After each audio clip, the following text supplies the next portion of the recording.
वाहिगुरु जी का खालसा वाहिगुरु जी की फतेह। Punjabi audio book YouTube channel सुन रहे सारे ਸਰੋਤਿਆਂ ਨੂੰ ਮੇਰੇ ਸੁਤੰਤਰ ਕੌਰ ਵੱਲੋਂ ਪਿਆਰ ਭਰੀ ਸਤਿ ਸ਼੍ਰੀ ਅਕਾਲ। ਅੱਜ ਅਸੀਂ ਜੋ ਨਵੀਂ ਕਿਤਾਬ ਸ਼ੁਰੂ ਕਰਨ ਜਾ ਰਹੇ ਹਾਂ ਉਸ ਦਾ ਨਾਮ ਹੈ ਇਤ ਜੰਨੀ ਕਰੀ ਜੀਵਨੀ ਸ਼੍ਰੀ ਗੁਰੂ ਤੇਗ ਬਹਾਦਰ ਜੀ। ਲੇਖਕ ਸਤਬੀਰ ਸਿੰਘ। ਰਿਣੀ ਹਾਂ ਸਾਹਿਬ ਗੁਰੂ ਤੇਗ ਬਹਾਦਰ ਸਾਹਿਬ ਜੀ ਦਾ, ਜਿਨ੍ਹਾਂ ਆਪ ਹੀ ਕਿਰਪਾ ਕਰਕੇ ਇਹ ਜੀਵਨੀ ਮੁਕੰਮਲ ਕਰਵਾਈ। ਉਂਝ 9ਵੇਂ ਪਾਤਸ਼ਾਹ ਜੀ ਦੀ ਜੀਵਨੀ ਲਿਖਣ ਸਮੇਂ ਮੇਰੀ ਦਸ਼ਾ ਵੀ ਮਹਿਮਾ ਪ੍ਰਕਾਸ਼ ਦੀ ਲਿਖਾਰੀ ਵਾਲੀ ਹੀ ਰਹੀ, ਜਿਸ ਵਿੱਚ ਲਿਖਿਆ ਸੀ ਕਿ ਜੇ ਕੋਈ ਕੀੜੀ ਮਿਸਰੀ ਦੇ ਪਹਾੜ ਕੋਲ ਜਾ ਕੇ ਰਤਾ ਕੂ ਚੂੰਡ ਕੇ ਇਹ ਕਹਿਣ ਲੱਗ ਪਏ ਕਿ ਇਹ ਮੇਰ ਦਾ ਹੱਥ ਪਾ ਲਿਆ ਹੈ, ਤਾਂ ਕਿ ਇਹ ਗੱਲ ਮੰਨਣਯੋਗ ਹੋਵੇਗੀ। ਗੁਰੂ ਮਹਿਮਾ ਮਿਸਰੀ ਮੇਰ ਸਮ ਅਮਿਤ ਅਗਮ ਅਪਾਰ, ਚੀਰੀ ਮੁਖ ਨਿਜ ਭਰ ਲਿਆ ਕਛ ਅੰਤ ਨ ਪਾਰਾਵਾਰ। ਇਹ ਸੱਚ ਹੈ ਕਿ ਗੁਰੂ ਤੇਗ ਬਹਾਦਰ ਜੀ ਦਾ ਜੀਵਨ, ਸ਼ਖਸੀਅਤ ਅਤੇ ਰਹਿਮਤਾਂ ਲਿਖਦੇ ਇੱਕ ਅਲੌਕਿਕ ਸਵਾਦ ਆਉਂਦਾ ਰਿਹਾ ਹੈ, ਪਰ ਜੇ ਇਹ ਰਸ ਲਗਾਤਾਰ ਲਿਖਤ ਵਿੱਚ ਨਹੀਂ ਰਹਿ ਸਕਿਆ ਤਾਂ ਕਲਮ ਦਾ ਕਸੂਰ ਨਹੀਂ। ਮਹਾਰਾਜ ਜੀ ਦੀ ਸ਼ਖਸੀਅਤ ਦੀ ਆਪਣੀ ਆਬ ਹੀ ਐਸੀ ਹੈ ਕਿ ਵਿਚਾਰੀ ਕਲਮ ਤਾਬ ਨਹੀਂ ਲਿਆ ਸਕੀ। ਇਤਿਹਾਸਕ ਗਵਾਹੀ ਵੀ ਹੈ ਕਿ ਸਮੇਂ ਦੇ ਪ੍ਰਸਿੱਧ ਕਲਾਕਾਰ ਨੇ ਜਦ ਸੱਚੇ ਪਾਤਸ਼ਾਹ ਦਾ ਚਿੱਤਰ ਬਣਾਉਣਾ ਚਾਹਿਆ ਤਾਂ ਬਾਕੀ ਅੰਗ ਬਸਤਰ ਤਾਂ ਉਸ ਸਭ ਬਣਾ ਲਏ, ਪਰ ਜਦ ਵੀ ਚਿਹਰੇ ਦਾ ਚਿੱਤਰ ਬਣਾਉਣਾ ਚਾਹਿਆ ਤਾਂ ਕਲਮ ਡਿੱਗ ਪਵੇ। ਉਸ ਦੀ ਇਹ ਦਸ਼ਾ ਦੇਖ ਕੇ 9ਵੇਂ ਪਾਤਸ਼ਾਹ ਨੇ ਆਪੂ ਕਲਮ ਫੜ ਕੇ ਆਪਣਾ ਚਿੱਤਰ ਆਪ ਸੰਪੂਰਨ ਕੀਤਾ ਸੀ। ਸਗਲ ਅੰਗ ਬਸਤਰ ਸੁਭ ਲਿਖਾ, ਮੁਖ ਕਮਲ ਪ੍ਰਭਾ ਨਹੀਂ ਲਿਖ ਸਕਾ, ਦੇਖ ਦਿਆਲ ਕਲਮ ਹੱਥ ਲੀਨਾ, ਨਿਜ ਹਾਥ ਸੁਧਾਰ ਸੰਪੂਰਨ ਕੀਨਾ। ਉਸ ਦੀ ਤਸਵੀਰ ਬਣਾਉਣੀ ਮੁਸ਼ਕਿਲ ਸੀ, ਮੇਰੇ ਲਈ ਤਸੱਵਰ ਕਰਨਾ ਮੁਸ਼ਕਿਲ ਸੀ। ਸਭ ਨਵੀਆਂ ਖੋਜਾਂ ਲੱਭਤਾਂ ਵਹੀਆਂ ਅਤੇ ਪੁਰਾਤਨ ਖਰੜਿਆਂ ਨੂੰ ਵਾਚ ਕੇ ਇਹ ਜੀਵਨੀ ਲਿਖੀ, ਪਰ ਫਿਰ ਵੀ ਇਹ ਅਹਿਸਾਸ ਬਣਿਆ ਰਿਹਾ ਹੈ ਕਿ ਇਨਸਾਫ ਨਹੀਂ ਹੋ ਸਕਿਆ। ਕਈ ਠੇਡੇ ਲੱਗੇ ਹਨ, ਪਰ ਮਾਲਕ ਨੇ ਆਪ ਹੀ ਸੰਭਾਲ ਜੀਵਨੀ ਅੱਗੇ ਟੋਰੀ ਹੈ। ਪਰ ਅਫਸੋਸ ਉਹਨਾਂ ਲਿਖਾਰੀਆਂ ਵਿਦਵਾਨਾਂ ਅਤੇ ਇਤਿਹਾਸਕਾਰਾਂ ਤੇ ਹੈ ਜਿਨ੍ਹਾਂ ਕਾਹਲੀ ਨਾਲ ਕਈ ਗਲਤ ਸਿੱਟੇ ਕੱਢੇ, ਪਰ ਉਹਨਾਂ ਤੇ ਅੜਨਾ ਵੀ ਚਾਹਿਆ।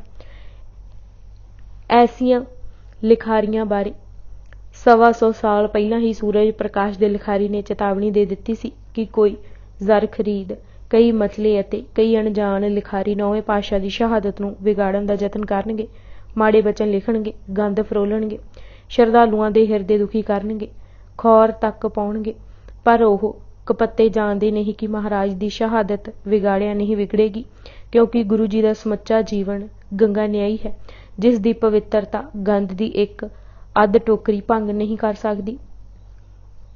ਖੇਰੂ ਪਾਏ ਕੁਬਚਰ ਕੋ ਪਾਖੇ, ਦੁਖਤ ਕਰਨ ਗਾਂਧਲੀ ਕਾਖੇ, ਸੋ ਝੱਕ ਮਾਰਤ ਰਹੇ ਕਪੱਤੇ, ਬਿਗੜੈ ਨਹੀਂ ਕਬਹੂ ਰਸ ਅੱਤੇ।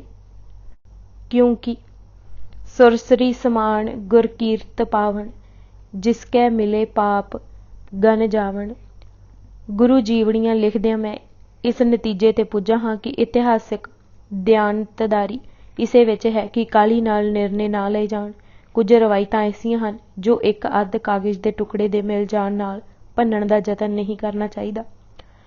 ਇਹ ਹਥਲੀ ਪੁਸਤਕ ਇਸੇ ਪੱਖੋਂ ਲਿਖੀ ਹੈ ਕਿ ਗੁਰੂ ਮਾਲਕ ਦੀ ਪ੍ਰਭਾ ਪ੍ਰਗਟ ਹੋ ਕੇ ਸਾਹਮਣੇ ਆਏ। ਕਿੱਥੋਂ ਤੱਕ ਸਫਲਤਾ ਮਿਲੀ ਹੈ ਇਹ ਤਾਂ ਪਾਠਕੀ ਦੱਸਣਗੇ। ਪੁਸਤਕ ਦਾ ਨਾਂ ਇਤ ਜਿੰਨ ਕਰੀ ਰੱਖਿਆ ਹੈ।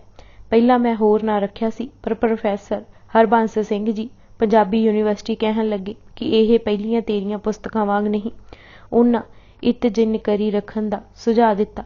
ਬਚਿੱਤਰ ਨਾਟਕ ਦੀ ਤੁਕ ਦਾ ਬਾਹਰਲਾ ਅਰਥ ਤਾਂ ਇਹ ਹੀ ਹੈ ਕਿ ਭਲੇ ਪੁਰਸ਼ ਸੁਖੀ ਵਸਣ। ਇਸ ਲਈ ਉਹਨਾਂ ਜਾਣਵਾਰੀ ਪਰ ਗੁੱਝਾ ਭਾਵ ਹੈ ਉਹਨਾਂ ਹੱਦ ਕਰ ਦਿੱਤੀ। ਹਰ ਪੱਖੋਂ ਹੀ ਗੁਰੂ ਪਾਤਸ਼ਾਹ ਨੇ ਹੱਦ ਕਰ ਦਿਖਾਈ। ਬਾਲਪਣ ਵਿੱਚ ਪਿਤਾ ਦੀ ਆਗਿਆ ਮੰਨਣ ਦੀ ਹੱਦ ਦੱਸੀ, ਜਵਾਨੀ ਵਿੱਚ ਬਾਬਾ ਬਕਾਲਾ ਵਿਖੇ ਤਪ ਅਤੇ ਫਿਰ ਧੀਰਜ ਦਰਸਾ ਦੀ ਹੱਦ ਦੱਸੀ, ਅਤੇ ਫਿਰ ਤਾਕਾ ਪਰ ਲਈ ਕੁਰਬਾਨੀ ਦੇ ਕੇ ਇਸ ਖੁਦਗਰਜੀ ਦੇ ਜ਼ਮਾਨੇ ਜਿਸ ਨੂੰ ਕਲਯੁਗ ਕਿਹਾ ਜਾਂਦਾ ਹੈ ਹੱਦ ਕਰ ਦਿੱਤੀ।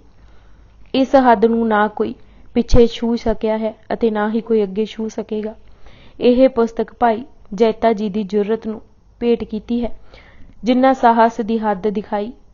ਪਹਿਲਾਂ ਮਰਨ ਕਬੂਲ ਜੀਵਨ ਕੀ ਸ਼ਾਹਦਾਸ ਦਾ ਅਖਰੀ ਨਹੀਂ ਅਮਲੀ ਅਰਥ ਕਰ ਦਰਸਾਇਆ।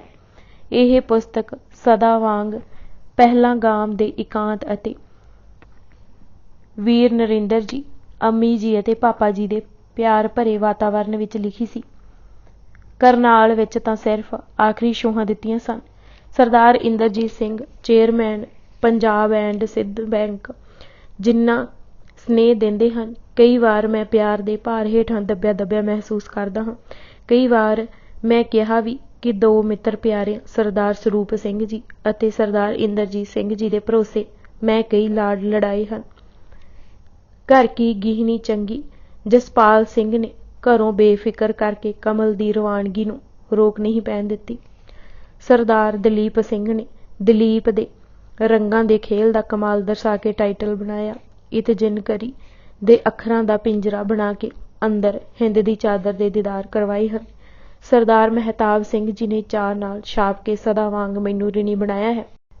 ਗੁਰੂ ਜੀਵਨੀ ਦੀ ਅਗਲੀ ਪੁਸਤਕ ਪ੍ਰਤੱਖ ਹਰ ਗੁਰੂ ਅਰਜਨ ਦੇਵ ਜੀ ਅਤੇ ਪਰਬਤ ਮਹਿਰਾਨ ਗੁਰੂ ਅਮਰਦਾਸ ਜੀ ਅਕਾਲ ਪੁਰਖ ਨੇ ਮਿਹਰ ਰੱਖੀ ਤਾਂ ਆਉਂਦੇ ਸਾਲ ਪਾਠਕਾਂ ਹੱਥ ਦੇ ਕੇ ਖੁਸ਼ੀਆਂ ਲਵਾਂਗਾ। ਵੱਲੋਂ ਸਤਵੀਰ ਸਿੰਘ। ਭਾਗ ਪਹਿਲਾ। ਪ੍ਰਕਾਸ਼। ਗੁਰੂ ਤੇਗ ਬਹਾਦਰ ਜੀ ਦਾ ਪ੍ਰਕਾਸ਼ ਵਿਸਾਖ ਵਦੀ 5ਵੀਂ ਸੰਮਤ 1678 ਮੁਤਾਬਿਕ 1 ਅਪ੍ਰੈਲ 1621 ਸ਼ੁੱਕਰਵਾਰ ਨੂੰ ਮਾਤਾ ਨਾਨਕੀ ਜੀ ਦੇ ਕੁੱਖੋਂ ਗੁਰੂ ਹਰਗੋਬਿੰਦ ਜੀ ਦੇ ਘਰ ਸ਼੍ਰੀ ਅੰਮ੍ਰਿਤਸਰ ਗੁਰੂ ਕੇ ਮਹਿਲ ਵਿਖੇ ਹੋਇਆ। ਜਦ 5ਵੇਂ ਬੇਟੇ ਦੇ ਜਨਮ ਦੀ ਖਬਰ ਮੇਵੜੇ ਨੇ ਪਹੁੰਚਾਈ ਤਾਂ 6ਵੇਂ ਪਾਤਸ਼ਾਹ ਉਸ ਸਮੇਂ ਸ਼੍ਰੀ ਹਰਿਮੰਦਰ ਸਾਹਿਬ ਆਸਾ ਦੀ ਵਾਰ ਦਾ ਕੀਰਤਨ ਸੁਣ ਰਹੇ ਸਨ। ਇਸ ਹਿਸਾਬ ਪਹਿਰ ਕੁਰਾਤ ਰਹਿੰਦੀ ਸੀ। ਕੀਰਤਨ ਦੀ ਸਮਾਪਤੀ ਉਪਰੰਤ ਆਪ ਜੀ ਸੰਗਤਾਂ ਸਮੇਤ ਗੁਰੂ ਕੇ ਮਹਿਲ, ਜਿੱਥੇ ਬਾਲਕ ਦਾ ਜਨਮ ਹੋਇਆ ਸੀ, ਗਏ ਅਤੇ ਆਉਂਦਿਆਂ ਹੀ ਨਵ ਜਨਮੇ ਬੱਚੇ ਨੂੰ ਸਿਰ ਝੁਕਾ ਕੇ ਵੰਦਨਾ ਕੀਤੀ। ਗੁਰੂ ਬਿਲਾਸ ਪਾਤਸ਼ਾਹੀ 6ਵੀਂ ਅਨੁਸਾਰ ਗੁਰੂ ਜੀ ਦਾ ਨਿਰਾਲਾ ਕਰਮ ਦੇਖ ਕੇ ਭਾਈ ਬਿਧੀ ਚੰਦ ਜੀ ਨੇ ਗੁਰੂ ਜੀ ਤੋਂ ਪੁੱਛਿਆ ਕਿ ਬਾਲਕ ਨੂੰ ਨਮਸਕਾਰ ਕਰਨ ਦਾ ਕੀ ਕਾਰਨ ਹੈ। ਤਬ ਗੁਰ ਸਿਸ ਕੋ ਬਦਨ ਕੀਨੀ ਅਤ ਹਿਤ ਲਾਏ, ਵਿਧੀਆਂ ਕਹਿ ਕਸ ਬੰਦਨ ਕੀ ਕਹੋ ਮੋਹੇ ਸਮਝਾਏ। ਮੀਰੀ ਪੀਰੀ ਦੇ ਮਾਲਕ ਦਾ ਉੱਤਰ ਸੀ, ਦੀਨ ਰਛ ਸੰਕਟ ਹਰੇ। ਉਸੇ ਸਮੇਂ ਹੀ ਨਾ ਤੇਗ ਬਹਾਦਰ ਰੱਖਿਆ ਅਤੇ ਅਰਦਾਸ ਕੀਤੀ ਕਿ ਗੁਰੂ ਨਾਨਕ ਸਾਹਿਬ ਇਸ ਬਾਲਕ ਨੂੰ ਅੜ ਖਲੋਣ ਦੀ ਸ਼ਕਤੀ, ਬੁਰਾਈ ਨਾਲ ਸਦਾ ਟਕਰਾਉਣ ਦਾ ਬਲ ਅਤੇ ਆਖਰੀ ਦਮ ਤੱਕ ਜੂਝਣ ਦੀ ਤਾਕਤ ਦੇਣ। ਫਿਰ ਇਹ ਵੀ ਫਰਮਾਇਆ ਕਿ ਜ਼ਾਲਮ ਤੁਰਕਾਂ ਦੀ ਜੜ ਵੀ ਇਹ ਨਿਰਭੈ ਬਾਲਕ ਹੀ ਉਖੇੜੇਗਾ। ਇਹ ਨਿਰਭੈ ਜਰ ਤੁਰਕ ਉਖੇਰੀ। ਗੁਰੂ ਹਰਗੋਬਿੰਦ ਜੀ ਦੇ ਮੂੰਹੋਂ ਐਸਾ ਵਚਨ ਸੁਣ ਕੇ ਸਭ ਇਹ ਹੀ ਕਹਿਣ ਲੱਗ ਪਏ ਕਿ ਗੁਰੂ ਘਰ ਐਸੇ ਬਾਲਕ ਨੇ ਜਨਮ ਲਿਆ ਹੈ ਜੋ ਹਿੰਦੂਆਂ ਦੀ ਜਾਂਦੀ ਪੱਤ ਰੱਖੇਗਾ, ਜਾਂਦੇ ਧਰਮ ਨੂੰ ਬਚਾ ਲਵੇਗਾ ਅਤੇ ਪਰਹਿਤ ਸਭ ਕੁਝ ਵਾਰ ਦੇਵੇਗਾ। ਧਰਮ ਰਾਖ ਹੈ ਪਨੋ। ਸਾਰੇ ਇਤਿਹਾਸਕਾਰਾਂ ਲਿਖਿਆ ਹੈ। ਕੁਝ ਇਹ ਵੀ ਕਹਿਣ ਲੱਗ ਪਏ ਕਿ ਗੁਰੂ ਹਰਗੋਬਿੰਦ ਜੀ ਨੇ ਮੀਰੀ ਨਾਲ ਪੀਰੀ ਜੋੜੀ ਹੈ, ਇਹ ਮੀਰੀ ਦੀ ਸ਼ਕਤੀ ਹੀ ਖਿੱਚ ਲੈਣਗੇ। ਪੰਥ ਪ੍ਰਕਾਸ਼ ਵਿੱਚ ਗਿਆਨੀ ਗਿਆਨ ਸਿੰਘ ਜੀ ਨੇ ਇਸੇ ਭਾਵ ਦਾ ਲਿਖਿਆ ਹੈ ਕਿ ਇਹ ਬਾਲਕ ਧਰਤੀ ਦਾ ਭਾਰ ਦੂਰ ਕਰੇਗਾ, ਹਿੰਦ ਦੀ ਰੱਖਿਆ ਸੀਸ ਰੂਪੀ ਚਾਦਰ ਵਿਛਾ ਕੇ ਕਰੇਗਾ ਅਤੇ ਸੂਰਜ ਵਾਂਗ ਰੌਸ਼ਨੀ ਦੇ ਕੇ ਘੋਰ ਅਨਿਆਂ ਹਟਾਏਗਾ। ਤੇਗ ਬਹਾਦਰ ਚਾਦਰ ਹਿੰਦ ਦਨਿੰਦ ਮਨਿੰਦ ਭਏ ਅਵਤਾਰੇ। ਜਿਸ ਸਮੇਂ ਗੁਰੂ ਤੇਗ ਬਹਾਦਰ ਜੀ ਦੇ ਵੱਡੇ ਭਰਾ ਬਾਬਾ ਅਟਲ ਰਾਏ ਦਾ ਜਨਮ ਹੋਇਆ ਸੀ ਤਾਂ ਉਸ ਵੇਲੇ ਵੀ 6ਵੇਂ ਪਾਤਸ਼ਾਹ ਦੀ ਮਾਤਾ ਜੀ ਨੇ ਵਰ ਅਸੀਸ ਦੇਣ ਲਈ ਕਿਹਾ ਸੀ ਤਾਂ ਆਪ ਜੀ ਨੇ ਫਰਮਾਇਆ ਸੀ ਕਿ ਇਸ ਬਾਲਕ ਦੀ ਸਮਾਧੀ ਧੁਰ ਤੋਂ ਹੀ ਲੱਗੀ ਹੋਈ ਹੈ। ਪੰਘੂੜੇ ਵਿੱਚ ਹੀ ਅਟਲ ਰਾਏ ਜੀ ਸਮਾਧੀ ਲਗਾ ਕੇ ਬੈਠੇ ਰਹਿੰਦੇ ਸਨ। ਸੁਨੋ ਮਾਤ ਇਹ ਰੂਪ ਅਪਾਰਾ, ਸਮਾਧ ਅਚਲ ਕੇਰ ਸੁਧ ਧਾਰਾ। ਉਸ ਵੇਲੇ ਨਾਮ ਹੀ ਅਟਲ ਰੱਖ ਦਿੱਤਾ ਗਿਆ ਸੀ। ਇਸ ਤਰ੍ਹਾਂ ਜਦ ਤੀਜੇ ਪੁੱਤਰ ਬਾਬਾ ਅਣੀ ਰਾਏ ਜੀ ਦਾ ਗੁਰੂ ਘਰ ਜਨਮ ਹੋਇਆ ਤਾਂ 6ਵੇਂ ਪਾਤਸ਼ਾਹ ਨੇ ਸੁਭਾਵਿਕ ਹੀ ਕਿਹਾ, ਅਣੀਵੰਤ ਇਹ ਮਾਲ ਲਿਖੀਜੈ, ਅਤੇ ਨਾ ਹੀ ਅਣੀ ਰਾਏ ਪੈ ਗਿਆ ਸੀ, ਜੋ ਜਨਮਤ ਹੀ ਨਾ ਤੇਗ ਬਹਾਦਰ ਪੈ ਗਿਆ ਲੱਗਦਾ ਹੈ। ਅਖਬਾਰਤ ਦਰਬਾਰ ਏ ਮੌਲਾ ਵਿੱਚ 9ਵੇਂ ਪਾਤਸ਼ਾਹ ਨੂੰ ਤਿਆਗ ਮੱਲ ਲਿਖਿਆ ਗਿਆ ਹੈ। ਇਹ ਨਾਂ ਉਹਨਾਂ ਦੀ ਰੁਚੀ ਸੁਭਾਅ ਕਰਮ ਕਰਕੇ ਪ੍ਰਸਿੱਧ ਹੋਇਆ ਲੱਗਦਾ ਹੈ। ਮਕਾਲਫ ਦਾ ਕਹਿਣਾ ਹੈ ਕਿ ਆਪ ਜੀ ਨੂੰ ਟੇਕ ਬਹਾਦਰ ਵੀ ਕਿਹਾ ਜਾਂਦਾ ਹੈ ਕਿਉਂਕਿ ਉਹ ਨਿਥਾਵਿਆਂ ਨੂੰ ਥਾਣ ਅਤੇ ਗਏ ਗੁਜਰਿਆਂ ਦੀ ਟੇਕ ਸਿੱਧ ਹੋਏ। ਭਾਈ ਨੰਦ ਲਾਲ ਜੀ ਨੇ ਇਸ ਲਈ ਗੁਰੂ ਤੇਗ ਬਹਾਦਰ ਜੀ ਨੂੰ 9 ਆਇਨ ਤਰ ਨਵੇਂ ਵਿਧਾਨ ਦਾ ਲਾਗੂ ਕਰਨ ਵਾਲਾ ਕਿਹਾ, ਜਿਸ ਅਨੁਸਾਰ ਹੁਣ ਰੱਬ ਦੇ ਮਾਰਗ ਦੇ ਢੁੰਡਾਊਆਂ ਨੂੰ ਕੋਈ ਰੋਕ ਨਹੀਂ ਪਾ ਸਕੇਗਾ। ਠੀਕ ਗੱਲ ਇਹ ਹੈ ਕਿ ਸੱਚ ਦੀਆਂ ਕਿਰਨਾਂ ਉਹਨਾਂ ਦੇ ਪਾਵਨ ਵਜੂਦ ਕਾਰਨ ਹੀ ਰੌਸ਼ਨ ਹਨ।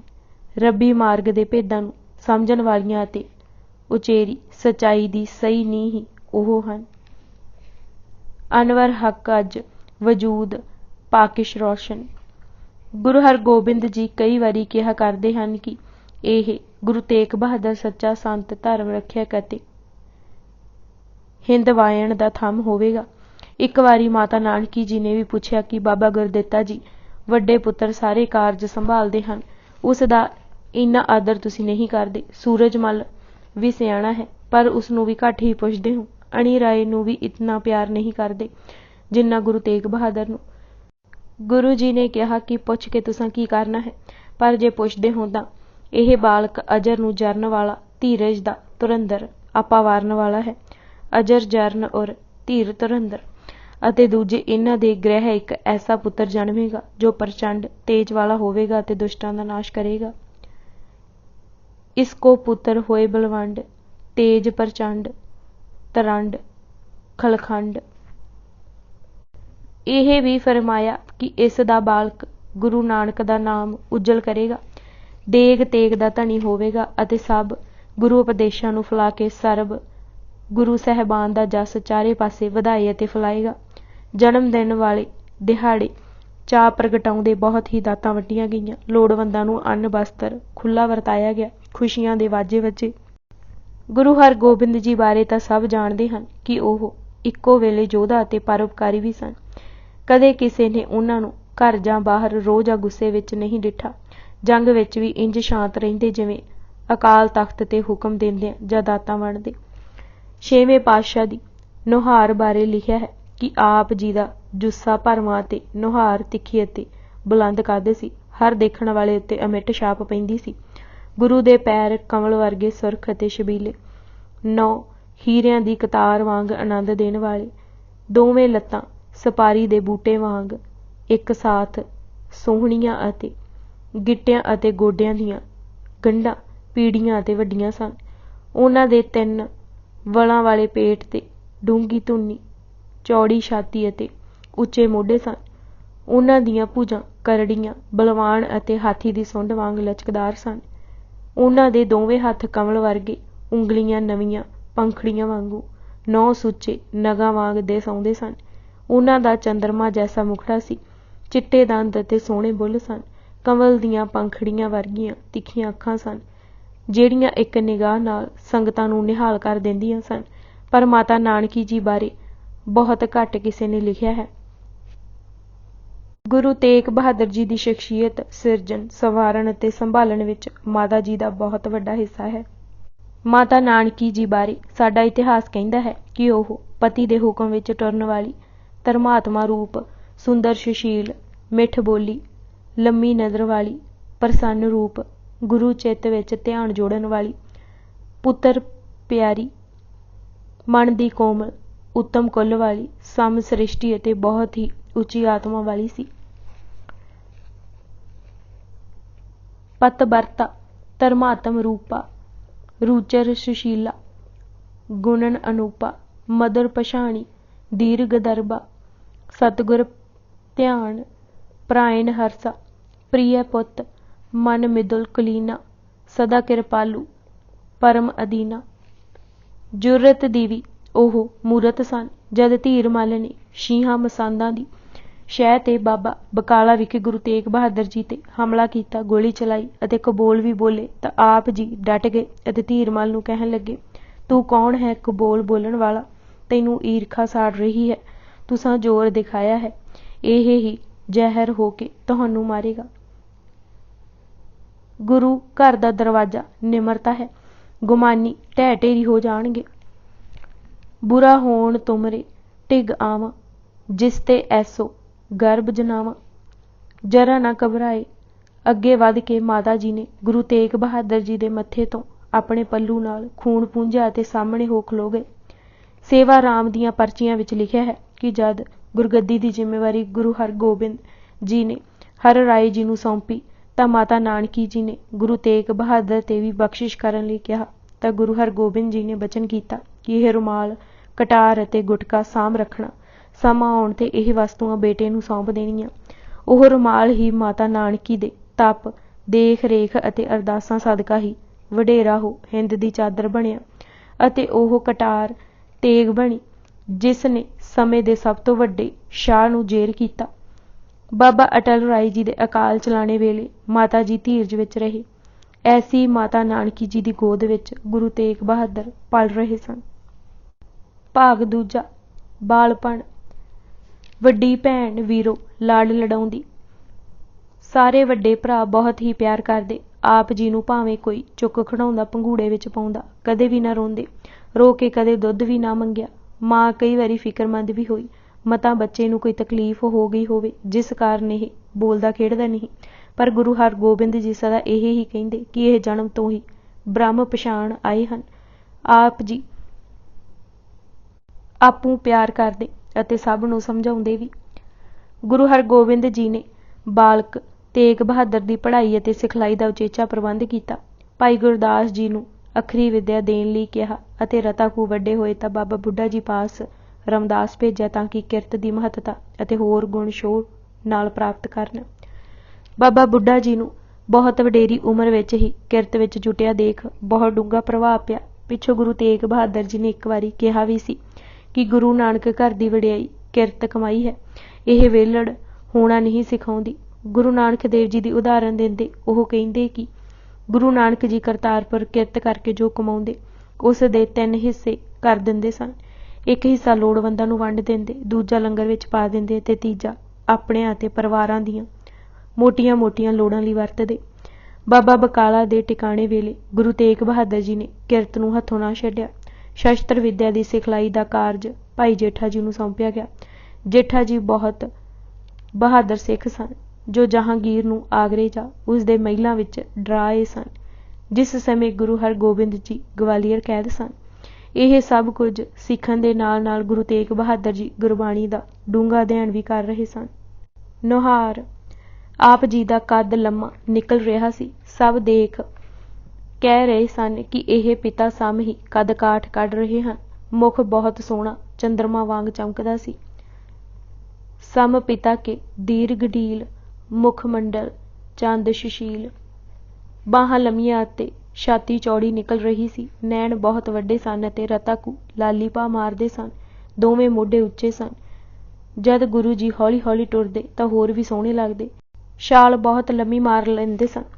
ਘੋੜਾ ਚੰਗਾ ਤੁੜਾ ਲੈਂਦੇ ਸਨ। ਘੋੜਿਆਂ ਦੀ ਪਛਾਣ ਵੀ ਚੰਗੀ ਕਰ ਸਕਦੇ ਸਨ। ਅੰਮ੍ਰਿਤਸਰ ਵਿੱਚੋਂ ਬਾਹਰੋਂ ਆਏ ਲੋਕ ਗੁਰੂ ਸੰਤਾਨ ਜਾਣ ਕੇ ਸਾਹਿਬਜ਼ਾਦਿਆਂ ਨੂੰ ਕਈ ਪ੍ਰਕਾਰ ਦੀਆਂ ਭੇਟਾਵਾਂ ਦਿੰਦੇ ਸਨ ਅਤੇ ਕਈ ਮਸੰਦ ਤਾਂ ਗੁਰੂ ਸੰਤਾਨ ਨਾਲ ਮੇਲ ਜੋਲ ਰੱਖ ਕੇ ਗੋਂਦਾਂ ਵੀ ਗੁੰਦਦੇ ਰਹਿੰਦੇ ਸਨ। ਕਈ ਬੇਟੇ ਆਪੂ ਮਸੰਦਾਂ ਨਾਲ ਮੇਲ ਜੋਲ ਰੱਖ ਖੁਸ਼ ਵੀ ਹੁੰਦੇ ਅਤੇ ਸਿੱਧੀ ਰਸਦ ਪਾਣੀ ਦੀ ਭੇਟਾ ਵੀ ਲੈ ਲੈਂਦੇ ਸਨ। ਗੁਰੂ ਤੇਗ ਬਹਾਦਰ ਜੀ ਦਾ ਇਸ ਪਾਸੇ ਰਤਾ ਵੀ ਧਿਆਨ ਨਹੀਂ ਸੀ। ਉਹ ਆਮ ਤੌਰ ਤੇ ਚੁੱਪ ਰਹਿੰਦੇ ਜਾਂ ਕੀਰਤਨ ਸੁਣਦੇ ਜਾਂ ਵਿੱਦਿਆ ਗ੍ਰਹਿਣ ਕਰਨ ਵਿੱਚ ਲੱਗੇ ਰਹਿੰਦੇ।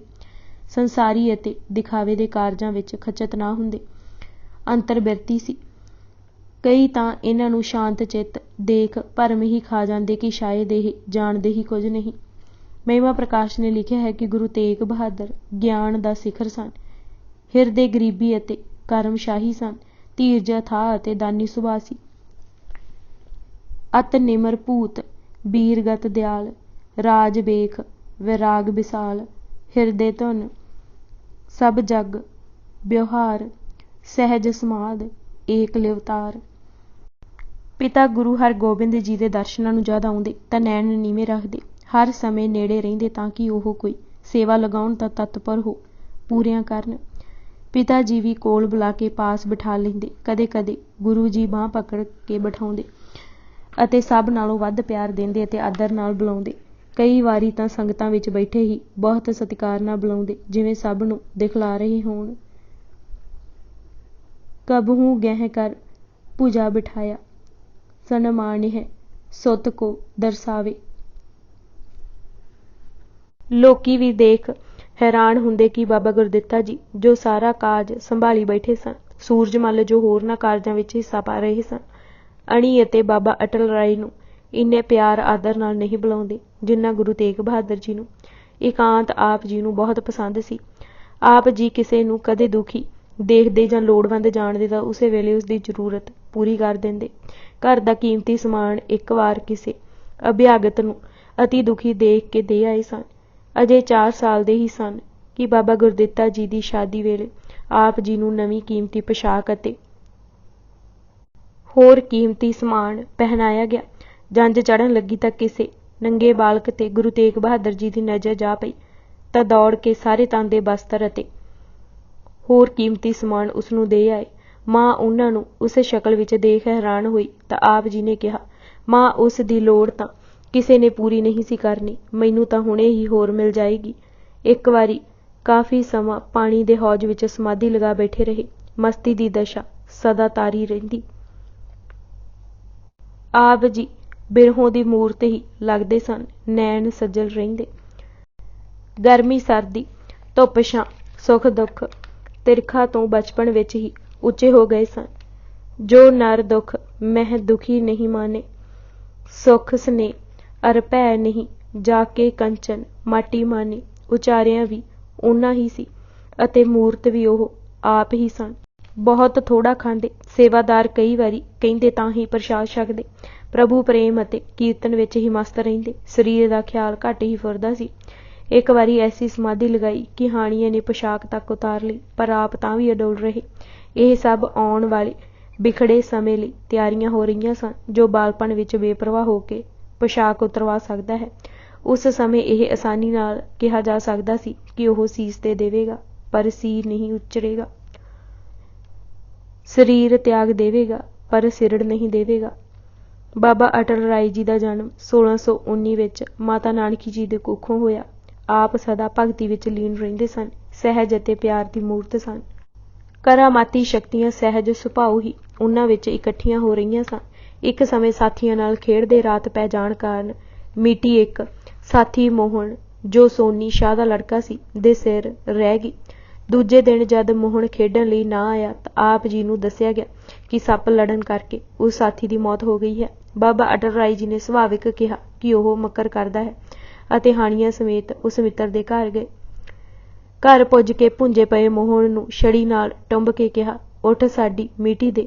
ਉਸ ਨੂੰ ਛੜੀ ਦਾ ਛੋਹਣਾ ਸੀ ਕਿ ਉਹ ਉੱਠ ਬੈਠਾ ਅਤੇ ਖੇਡਣ ਲਈ ਨਾਲ ਚੱਲ ਪਿਆ। ਸਾਰੇ ਨਗਰ ਵਿੱਚ ਰੌਲਾ ਪੈ ਗਿਆ ਕਿ ਜਿਹੋ ਜਿਹਾ ਬਾਪ ਉਹ ਜਿਹਾ ਪੁੱਤਰ। ਪਰ ਜਦ ਗੁਰੂ ਜੀ ਨੇ ਸਾਰੀ ਵਾਰਤਾ ਸੁਣੀ ਤਾਂ ਸਹਿਜ ਸੁਭਾਅ ਫਰਮਾਇਆ, ਸਾਡੇ ਘਰ ਕੌਣ ਰੱਬ ਦਾ ਸ਼ਰੀਕ ਜੰਮ ਪਿਆ ਹੈ। ਬੰਸਾਵਾਲੀ ਨਾਮੇ ਦੇ ਸ਼ਬਦਾਂ ਵਿੱਚ ਖਬਰ ਗਈ ਹਜੂਰ ਅਟਲ ਰਾਏ ਜਿਵਾਇਆ ਨਰ ਮੂਆ ਹੁਆ। ਗੁਰੂ ਹਰਗੋਬਿੰਦ ਜੀ ਸੱਦੇ ਅਟਲ ਰਾਏ, ਕਿਹਾ ਬੁਰਾ ਕੀਤਾ ਜੋ ਮੋੜੀ ਰਜਾਏ। ਰਜਾਏ ਸਾਈਂ ਦੀ ਕਿਸੇ ਨਹੀਂ ਫੇਰੀ, ਇਹ ਗੱਲ ਬੇਟਾ ਤੁਸੀਂ ਕੀਤੀ ਬਹੁਤ ਮੰਦੇਰੀ। ਬਾਬਾ ਅਟਲ ਰਾਏ ਜੀ ਨੇ ਜਦ ਗੁਰੂ ਹਰਗੋਬਿੰਦ ਜੀ ਦੇ ਕੀਤੀ ਬਹੁਤ ਮੰਦੇਰੀ ਦੇ ਵਾਕ ਸੁਣੇ ਤਾਂ ਬਾਹਰ ਸਮਾਧੀ ਲਗਾ ਲਈ ਅਤੇ ਪ੍ਰਾਣ ਚੜ੍ਹਾ ਲਏ। ਮਹਾਰਾਜ ਨੇ ਆਪੂ ਸੰਸਕਾਰ ਕੀਤਾ ਅਤੇ ਸ਼ੁਕਰ ਹੀ ਕਰਦੇ ਰਹੇ। ਸਭ ਸੰਗਤਾਂ ਪਰਚਾਉਣੀ ਨੂੰ ਆਉਂਦੀਆਂ, ਪਰ ਆਪ ਜੀ ਤਸੱਲੀ ਦਾਨ ਹੀ ਦਿੰਦੇ ਰਹੇ। ਭਾਈ ਸਾਈਂ ਦਾਸ ਜੀ, ਜੋ ਰਿਸ਼ਤੇ ਵਿੱਚ ਆਪ ਜੀ ਦੇ ਸਾਧੂ ਸਨ, ਨੇ ਗੁਰੂ ਜੀ ਨੂੰ ਇੱਕ ਰੰਗ ਵਿਚਰਦੇ ਦੇਖ ਪੁੱਛ ਹੀ ਲਿਆ, ਮਹਾਰਾਜ ਆਪ ਜੀ ਨੂੰ ਕਿਉਂ ਕੋਈ ਗਮ ਨਹੀਂ ਪਹੁੰਚਦਾ। ਗੁਰੂ ਮਹਾਰਾਜ ਨੇ ਕਿਹਾ, ਸਾਈਂ ਦਾਸ ਇਹ ਲਕੀਰ ਜ਼ਮੀਨ ਤੇ ਪਾ ਦੇ। ਸਾਈਂ ਦਾਸ ਨੇ ਇੱਕ ਲਕੀਰ ਭੋਏ ਤੇ ਖਿੱਚ ਦਿੱਤੀ। ਮਹਾਰਾਜ ਨੇ ਕਿਹਾ, ਸਾਈਂ ਦਾਸ ਇਸ ਨੂੰ ਮੇਟ ਦੇ। ਉਸ ਮੇਟ ਦਿੱਤੀ। ਫਿਰ ਗੁਰੂ ਹਰਗੋਬਿੰਦ ਜੀ ਨੇ ਪੁੱਛਿਆ, ਸਾਈਂ ਦਾਸ ਤੈਨੂੰ ਲਕੀਰ ਪਾਉਣ ਦੀ ਕੋਈ ਖੁਸ਼ੀ ਹੋਈ ਸੀ। ਮਹਾਰਾਜ ਕਾਹਦੀ ਖੁਸ਼ੀ, ਤੁਸੀਂ ਹੁਕਮ ਕੀਤਾ ਮੈਂ ਖਿੱਚ ਦਿੱਤੀ। ਸਾਈਂ ਦਾਸ ਦਾ ਉੱਤਰ ਸੀ, ਕੋਈ ਮਿਟਾਉਣ ਦੀ ਤੈਨੂੰ ਗਮੀ ਹੋਈ। ਮਹਾਰਾਜ ਦਾ ਅਗਲਾ ਪ੍ਰਸ਼ਨ ਸੀ। ਸਾਈਂ ਦਾਸ ਨੇ ਕਿਹਾ, ਮਹਾਰਾਜ ਆਪ ਜੀ ਨੇ ਹੁਕਮ ਕੀਤਾ ਮੈਂ ਮਿਟਾ ਦਿੱਤੀ, ਅਫਸੋਸ ਕਿਸ ਗੱਲ ਦਾ। ਗੁਰੂ ਹਰਗੋਬਿੰਦ ਜੀ ਨੇ ਗੱਲ ਸਪਸ਼ਟ ਕਰਦੇ ਹੋਏ ਫਰਮਾਇਆ, ਇਸ ਤਰ੍ਹਾਂ ਹੈ ਸਾਈਂ ਦਾਸ ਜਗਤ ਤਮਾਸ਼ਾ। ਉਸ ਦੇ ਹੁਕਮ ਮੁਤਾਬਿਕ ਇਹ ਸਰੀਰ ਰੂਪੀ ਲਕੀਰ ਬ੍ਰਹਿਮੰਡ ਤੇ ਪੈਂਦੀ ਹੈ ਅਤੇ ਉਸ ਦੀ ਆਗਿਆ ਅਨੁਸਾਰ ਹੀ ਮਿਟ ਜਾਂਦੀ ਹੈ। ਆਗਿਆ ਵਿੱਚ ਰਹਿਣ ਨਾਲ ਨਾ ਗਮੀ ਤੇ ਨਾ ਖੁਸ਼ੀ ਹੁੰਦੀ ਹੈ। ਅਟਲ ਰਾਏ ਇਸ ਬ੍ਰਹਿਮੰਡ ਵਿੱਚ ਇੱਕ ਲਕੀਰ ਨਿਆਈ ਹੀ ਸੀ, ਸੋ ਉਭਰਨ ਅਤੇ ਮਿਟਣ ਦੀ ਕੋਈ ਚਿੰਤਾ ਨਹੀਂ ਕਰਨੀ ਚਾਹੀਦੀ। ਇਹ ਘਟਨਾ ਦਾ ਪ੍ਰਭਾਵ ਕੁਦਰਤੀ ਗੁਰੂ ਤੇਗ ਬਹਾਦਰ ਦੇ ਬਾਲ ਮਨ ਤੇ ਪਿਆ। ਗੁਰੂ ਪਿਤਾ ਨੂੰ ਅਡੋਲ ਚਿੱਤ ਦੇਖ ਆਪ ਜੀ ਹੋਰ ਦ੍ਰਿੜ ਚਿੰਤ ਹੋ ਗਏ। ਮਾਤਾ ਕੌਲਾਂ ਨੇ ਬਾਬਾ ਅਟਲ ਰਾਏ ਨੂੰ ਇੱਕ ਪ੍ਰਕਾਰ ਦਾ ਬੇਟਾ ਹੀ ਬਣਾਇਆ ਹੋਇਆ ਸੀ। ਅਟਲ ਰਾਏ ਜੀ ਦੇ ਅਚਾਨਕ ਗੁਜ਼ਰਨ ਉਪਰੰਤ ਉਹ ਗੁਰੂ ਤੇਗ ਬਹਾਦਰ ਜੀ ਨਾਲ ਲਾਡ ਲਡਾਉਂਦੀ। ਆਪ ਜੀ ਤੇ ਵੀ ਕੌਲਾਂ ਦੀ ਗੁਰਭਗਤੀ ਅਤੇ ਦ੍ਰਿੜਤਾ ਦੀ ਛਾਪ ਪਈ। ਇਹ ਯਾਦ ਰਹੇ ਕਿ ਬੀਬੀ ਕੌਲਾਂ ਕਾਜੀ ਰੁਸਤਮ ਖਾਨ ਲਾਹੌਰ ਦੀ ਕਨੀਜ਼ ਸੀ। ਮੀਆਂ ਮੀਰ ਦੇ ਸੰਪਰਕ ਵਿੱਚ ਆਉਣ ਉਪਰੰਤ ਜਦ ਰੁਸਤਮ ਖਾਨ ਨੇ ਇਸ ਬੀਬੀ ਨੂੰ ਤੰਗ ਕਰਨਾ ਚਾਹਿਆ ਤਾਂ ਉਸ ਨੂੰ ਮੀਆਂ ਮੀਰ ਜੀ ਦਾ ਚੇਲਾ ਅਬਦੁਲ ਯਾਰ ਗੁਰੂ ਹਰਗੋਬਿੰਦ ਜੀ ਦੇ ਦਰਬਾਰ ਛੱਡ ਗਿਆ। ਬੀਬੀ ਕੌਲਾਂ ਬੜੀ ਨੇਕ ਅਤੇ ਪਕੀਜ਼ਾ ਔਰਤ ਸੀ। ਇਸ ਦੀ ਸਮਾਧ ਕਰਤਾਰਪੁਰ ਹੈ। ਬਚਪਨ ਦੇ ਕਰਮ ਸੁਭਾਅ ਤੋਂ ਹੀ ਪਤਾ ਲੱਗ ਰਿਹਾ ਸੀ ਕਿ ਗੁਰੂ ਤੇਗ ਬਹਾਦਰ ਜੀ ਜੋ ਕਹਿੰਦੇ ਹਨ ਉਸੇ ਤੇ ਹੀ ਪਹਿਰਾ ਦੇ ਕੇ ਖੁਸ਼ ਹੁੰਦੇ ਹਨ। ਇੱਕ ਵਾਰੀ ਆਪ ਜੀ ਕੋਲ ਆਪ ਜੀ ਦੇ ਕਹਾਣੀ ਦੀ ਮਾਂ ਆਈ ਅਤੇ ਕਹਿਣ ਲੱਗੀ ਕਿ ਦੋਸਤ ਨੂੰ ਸਮਝਾਓ ਕਿ ਗੁੜ ਬਹੁਤਾ ਨਾ ਖਾਇਆ ਕਰੇ। ਆਪ ਜੀ ਨੇ ਕਿਹਾ, ਮਾਂ ਅਗਲੇ ਹਫ਼ਤੇ ਪੁੱਤਰ ਨੂੰ ਲਿਆਈ। ਅਗਲੇ ਹਫ਼ਤੇ ਜਦ ਮਾਂ ਪੁੱਤਰ ਨੂੰ ਲੈ ਕੇ ਆਈ ਤਾਂ ਆਪ ਜੀ ਨੇ ਕੇਵਲ ਇਤਨਾ ਹੀ ਕਿਹਾ, ਮਿੱਤਰਾ ਗੁੜ ਬਹੁਤਾ ਖਾਣਾ ਚੰਗਾ ਨਹੀਂ ਹੁੰਦਾ। ਮਾਂ ਦਾ ਪੁੱਛਣਾ ਸੁਭਾਵਿਕ ਸੀ। ਜੇ ਇੰਨੀ ਹੀ ਗੱਲ ਕਹਿਣੀ ਸੀ ਤਾਂ ਉਸ ਦਿਨ ਹੀ ਆਖ ਦਿੰਦੇ। ਆਪ ਜੀ ਨੇ ਕਿਹਾ, ਮਾਂ ਪਿਛਲੇ ਹਫ਼ਤੇ ਮੈਂ ਆਪੂ ਗੁੜ ਬਹੁਤ ਖਾਂਦਾ ਸੀ। ਇਹ ਸਨ ਪੂਰਨੇ ਜੋ 9ਵੇਂ ਪਾਤਸ਼ਾਹ ਪਾ ਰਹੇ ਸਨ। ਭਾਗ ਤੀਜਾ। ਤੇਗ ਬਹਾਦਰ। ਜਹਾਂਗੀਰ ਨੇ ਤਖ਼ਤ ਤੇ ਬੈਠਿਆਂ ਹੀ ਸਾਹਿਬ ਗੁਰੂ ਅਰਜਨ ਦੇਵ ਜੀ ਨੂੰ ਤਸੀਹੇ ਦੇ ਸ਼ਹੀਦ ਕਰ ਦਿੱਤਾ ਸੀ। ਪੰਚਮ ਪਿਤਾ ਆਪਣੇ ਬੱਚੇ ਗੁਰੂ ਹਰਗੋਬਿੰਦ ਜੀ ਨੂੰ ਇਹ ਉਪਦੇਸ਼ ਦੇ ਗਏ ਸਨ ਕਿ ਤਲਵਾਰਾਂ ਪਹਿਨਣੀਆਂ, ਫੌਜਾਂ ਰੱਖਣੀਆਂ ਅਤੇ ਤਦ ਤੱਕ ਡਟੇ ਰਹਿਣਾ ਜਦ ਤੱਕ ਜ਼ਾਲਮ ਸੁਧਰ ਨਾ ਜਾਣ ਜਾਂ ਮੁੱਕ ਨਾ ਜਾਣ। ਗੁਰੂ ਹਰਗੋਬਿੰਦ ਜੀ ਨੇ 2 ਤਲਵਾਰਾਂ ਪਹਿਨੀਆਂ, ਤਖ਼ਤ ਅਕਾਲ ਦਾ ਰਚਿਆ, ਕਿਲ੍ਹਾ ਉਸਾਰਿਆ, ਅੰਮ੍ਰਿਤਸਰ ਨੂੰ ਪਨਾਹ ਬਣਾਇਆ, ਝੰਡੇ ਝੁਲਾਏ, ਬੁੰਗੇ ਬਣਾਏ, ਫੌਜਾਂ ਰੱਖੀਆਂ, ਚੌਂਕੀਆਂ ਚਾੜ੍ਹੀਆਂ। ਲੋਕਾਂ ਨੇ ਵੀ ਜਵਾਨੀਆਂ ਭੇਂਟ ਕੀਤੀਆਂ ਅਤੇ ਕੌਮ ਵਿੱਚ ਅੜ ਖਲੋਣ ਦੀ ਸ਼ਕਤੀ ਗੁਰੂ ਪਾਤਸ਼ਾਹ ਨੇ ਪਾ ਦਿੱਤੀ। ਬੰਸਾਵਾਲੀ ਨਾਮੇ ਦੇ ਸ਼ਬਦਾਂ ਵਿੱਚ, ਸਾਹਿਬ ਪਕੜੀ ਡੇਗ ਰੱਖਣ ਲੱਗੇ ਚਾਕਰ, ਖੇਡਣ ਸ਼ਿਕਾਰ ਸਿੱਖਾਂ ਨੂੰ ਨਾਲ ਲੈ ਜਾਕਰ। ਸੂਰਜ ਪ੍ਰਕਾਸ਼ ਦੇ ਸ਼ਬਦਾਂ ਵਿੱਚ, ਪਹਿਲਾਂ ਗੁਰੂ ਘਰ ਸ਼ੀਤਲਤਾ ਤੇ ਜ਼ੋਰ ਸੀ, ਹੁਣ ਨਾਲ ਠਾਠ ਵੀ ਰਲਾ ਦਿੱਤਾ ਗਿਆ। ਗੁਰੂ ਘਰ ਮਹਿ ਪੂਰਬ ਪੀਰੀ, ਅਬ ਇਨਹਿ ਦਿੱਤੀ ਲਮੀਰੀ। ਜਹਾਂਗੀਰ ਨੇ ਗੁਰੂ ਜੀ ਨੂੰ ਪਕੜ ਗਵਾਲੀਅਰ ਭੇਜ ਦਿੱਤਾ। ਮੀਆਂ ਮੀਰ ਜੀ ਵਜ਼ੀਰ ਖਾਨ ਅਤੇ ਨੂਰ ਜਹਾਨ ਦੇ ਵਿੱਚ ਪੈ ਜਾਣ ਕਾਰਨ ਗੁਰੂ ਹਰਗੋਬਿੰਦ ਨੂੰ ਛੇਤੀ ਰਿਹਾ ਕਰ ਦਿੱਤਾ ਗਿਆ।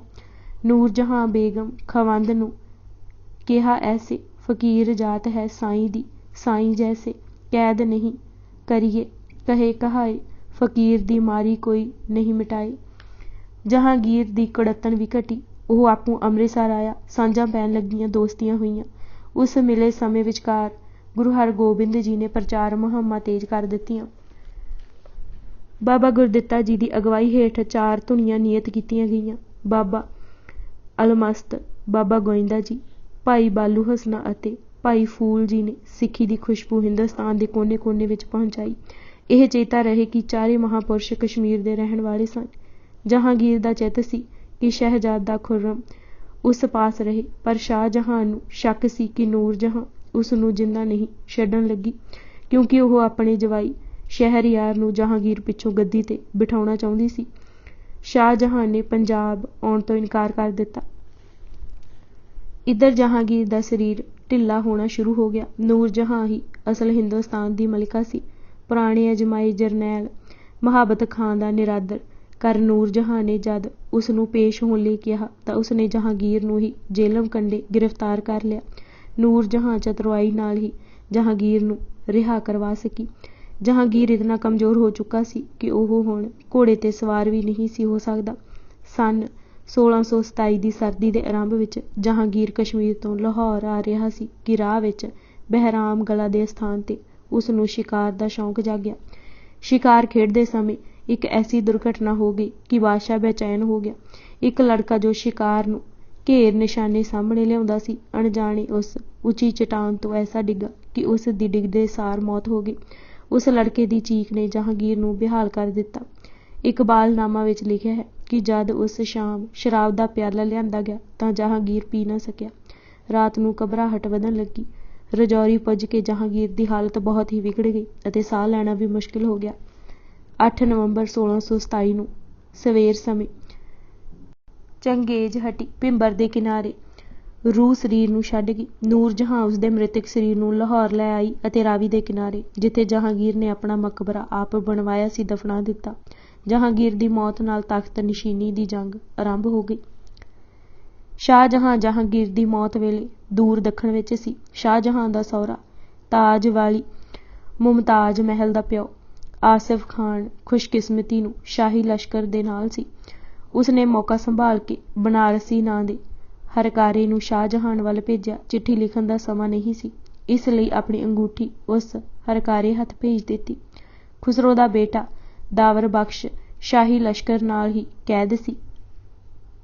ਆਸਫ ਖਾਨ ਨੇ ਚਾਲ ਚੱਲ ਇਰਾਦਤ ਖਾਨ ਨੂੰ ਨਾਲ ਮਿਲਾਇਆ ਅਤੇ ਦਾਵਰ ਬਖਸ਼ ਦੇ ਬਾਦਸ਼ਾਹ ਹੋਣ ਦਾ ਐਲਾਨ ਕਰ ਦਿੱਤਾ।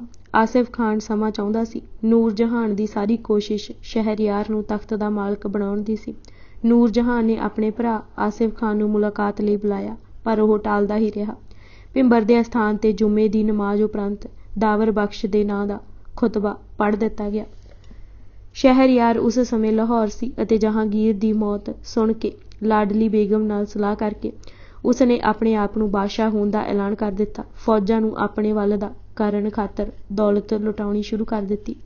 ਜਹਾਂਗੀਰ ਦੇ ਭਰਾ ਦਨਿਆਲ ਦਾ ਪੁੱਤਰ ਮਿਰਜ਼ਾ ਬਾਇਸਤਗਰ ਵੀ ਨਾਲ ਆ ਮਿਲ ਗਿਆ। ਆਸਿਫ ਖਾਨ ਨੂੰ ਖਬਰਾਂ ਪੁੱਜ ਰਹੀਆਂ ਸਨ। ਉਹ ਦਾਵਰ ਬਖਸ਼ ਨੂੰ ਹਾਥੀ 'ਤੇ ਚੜ੍ਹਾ ਲਾਹੌਰ ਵੱਲ ਲਸ਼ਕਰ ਸਮੇਤ ਵੱਧ ਰਿਹਾ ਸੀ। ਸ਼ਹਿਰਯਾਰ ਨੇ ਲਾਹੌਰ ਤੋਂ 3 ਕੋਹ ਗੁਜਰਾਤ ਵੱਲ ਅੱਗੇ ਹੋ ਕੇ ਟਾਕਰਾ ਕੀਤਾ, ਪਰ ਉਹ ਹਾਰ ਗਿਆ ਅਤੇ ਕਿਲ੍ਹੇ ਵਿੱਚ ਛੁਪ ਗਿਆ। ਕਿਲ੍ਹੇ ਦਾ ਘੇਰਾ ਆਸਿਫ ਖਾਨ ਨੇ ਪਾਇਆ ਅਤੇ ਰਾਤ ਨੂੰ ਪਹਿਰੇਦਾਰਾਂ ਨੂੰ ਆਪਣੇ ਵੱਲ ਦਾ ਕਰਕੇ ਕਿਲ੍ਹੇ 'ਤੇ ਕਬਜ਼ਾ ਕਰ ਲਿਆ। ਸ਼ਹਿਰਯਾਰ ਪਕੜਿਆ ਗਿਆ ਅਤੇ ਅੰਨ੍ਹਿਆਂ ਕਰਕੇ ਕੈਦੀ ਬਣਾ ਦਿੱਤਾ ਗਿਆ। ਬਨਾਰਸੀ ਹਰਕਾਰਾ 20 ਦਿਨਾਂ ਬਾਅਦ ਜਨੇਰ ਪਹੁੰਚਿਆ। ਸ਼ਾਹਜਹਾਨ ਆਗਰੇ ਵੱਲ ਚੱਲ ਪਿਆ ਅਤੇ ਆਸਿਫ ਖਾਨ ਨੂੰ ਸੁਨੇਹਾ ਭੇਜਿਆ ਕਿ ਚੰਗਾ ਹੋਵੇ ਜੇ ਸ਼ਹਿਰਯਾਰ, ਬੁਲਾਕੀ ਅਤੇ ਦਾਨਿਆਲ ਦੀ ਸਾਰੀ ਸੰਤਾਨ ਨੂੰ ਹੀ ਅਗਲੇ ਜਹਾਨ ਪਹੁੰਚਾ ਦਿੱਤਾ ਜਾਏ। ਆਗਰੇ ਵਿੱਚ ਸ਼ਾਹਜਹਾਨ ਦਾ ਖੁਤਬਾ ਪੜ੍ਹਿਆ ਗਿਆ ਅਤੇ ਲਾਹੌਰ ਨੂਰ ਜਹਾਨ ਨੂੰ ਗ੍ਰਿਫਤਾਰ ਕਰ ਲਿਆ ਗਿਆ। ਦਾਵਰ ਬਖਸ਼ ਅਤੇ ਉਸਦੇ ਭਰਾ ਨੂੰ ਕਤਲ ਕਰ ਦਿੱਤਾ ਗਿਆ। ਤੀਜੇ ਨੂੰ ਈਰਾਨ ਵੱਲ ਭੇਜ ਦਿੱਤਾ ਗਿਆ। ਦਾਨਿਆਲ ਦੇ ਪੁੱਤਰਾਂ ਤਹਿਪੁਰਸ਼ ਅਤੇ ਹੌਸ਼ਿੰਗ ਨੂੰ ਵੀ ਕਤਲ ਕਰ ਦਿੱਤਾ ਗਿਆ। ਆਗਰੇ ਪੁੱਜ ਕੇ 6 ਫਰਵਰੀ 1628 ਨੂੰ ਸ਼ਾਹਜਹਾਨ ਦਾ ਨਾਂ ਧਰ ਕੇ ਹਿੰਦੁਸਤਾਨ ਦਾ ਬਾਦਸ਼ਾਹ ਬਣਿਆ।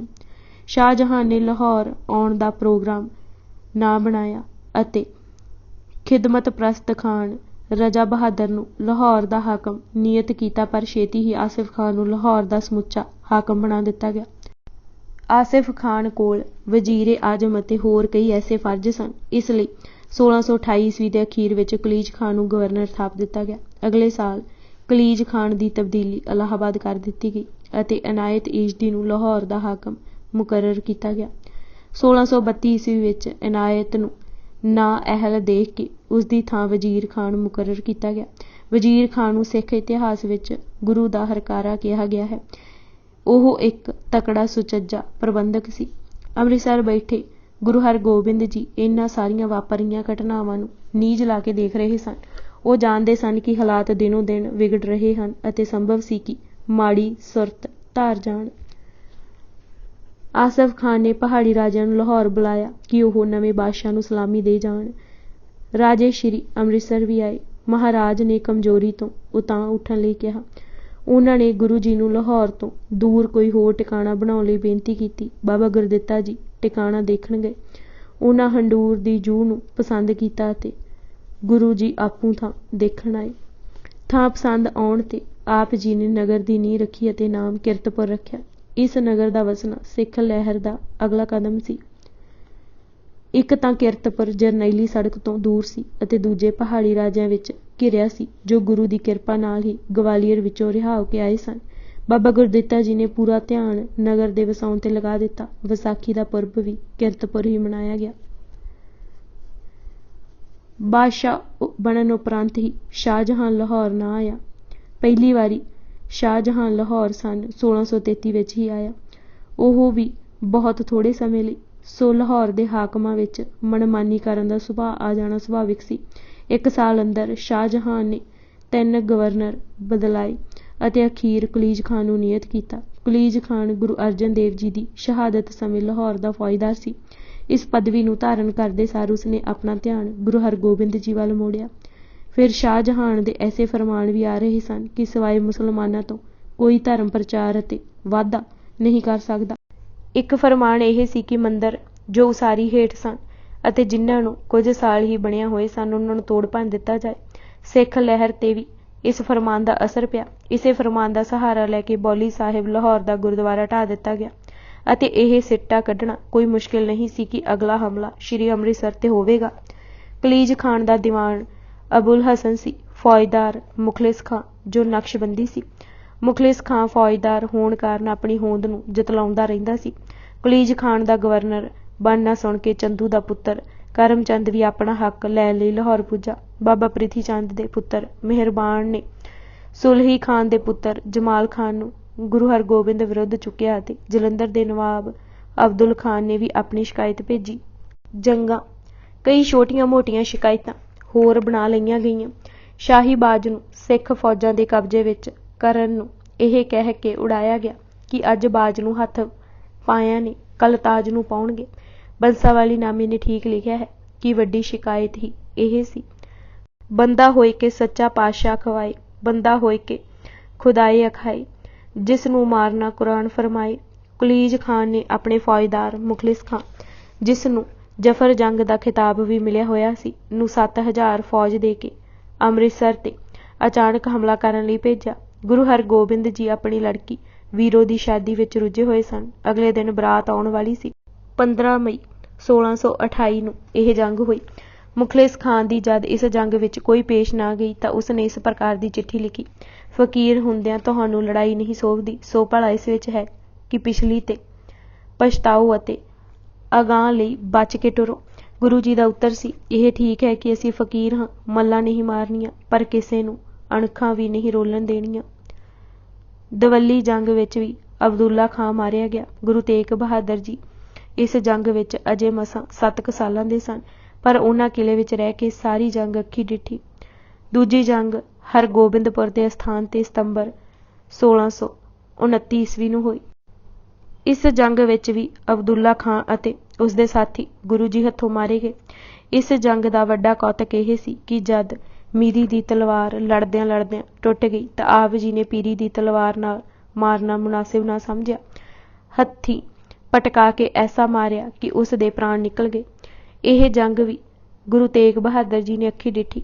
ਪਿਤਾ ਗੁਰੂ ਦਾ ਸ਼ਾਂਤ ਚਿੱਤ ਹੋ ਜੂਝਣ ਦਾ ਪ੍ਰਭਾਵ ਗੁਰੂ ਤੇਗ ਬਹਾਦਰ ਉੱਤੇ ਡੂੰਘਾ ਪੈ ਰਿਹਾ ਸੀ। ਇਸ ਜੰਗ ਦੀ ਖਬਰ ਜਦ ਸ਼ਾਹਜਹਾਂ ਤੱਕ ਆਗਰੇ ਪੁੱਜੀ ਤਾਂ ਉਸਨੇ ਸਗੋਂ ਗੁੱਸਾ ਮਨਾਇਆ ਅਤੇ ਅਬਦੁੱਲਾ ਖਾਂ ਦੀ ਸਾਰੀ ਜਾਇਦਾਦ ਹੀ ਜ਼ਬਤ ਕਰ ਲਈ। ਵਜ਼ੀਰ ਖਾਨ ਦੇ ਵਿੱਚ ਪੈਣ ਨਾਲ ਹੀ ਗੱਲ ਨਜਿੱਠੀ ਜਾ ਸਕੀ। ਬਾਬਾ ਬੁੱਢਾ ਜੀ ਦੀ ਆਜੂ ਉਸ ਸਮੇਂ 125 ਸਾਲ ਸੀ।